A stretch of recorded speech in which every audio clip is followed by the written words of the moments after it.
quite a good person to speak to about resilience, because it's something I have practiced for years. And certainly when the pandemic hit, it wasn't as drastic a change for me as it might have been for some, because I had already developed some coping mechanisms when I'm in stressful or difficult circumstances.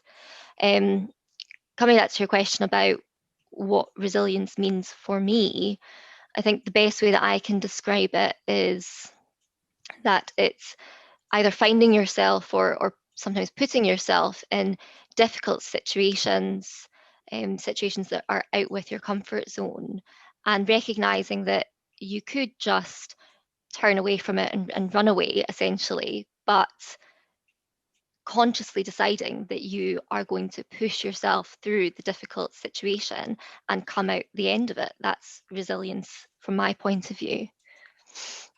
And you mentioned coping mechanisms there, Kirsty. So can you give us a sense of what sort of strategies you adopt to help to retain your sort of personal resilience during difficult times?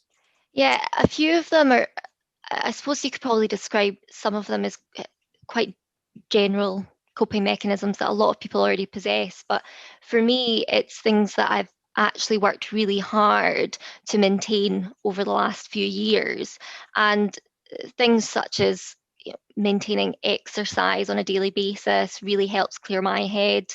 For instance, just coming along to today's presentation, in order to get out of my head and think about ways to keep my stress levels down, I would go for a run or do some form of exercise in order to get myself out of that stressful situation and calm myself down. The other thing that a lot of people, I think, are sometimes a bit critical of are things like mindfulness and meditation and yoga. And these are all things that I do frequently in order to try to cope during stressful circumstances. And what about, obviously, I mentioned earlier that you're a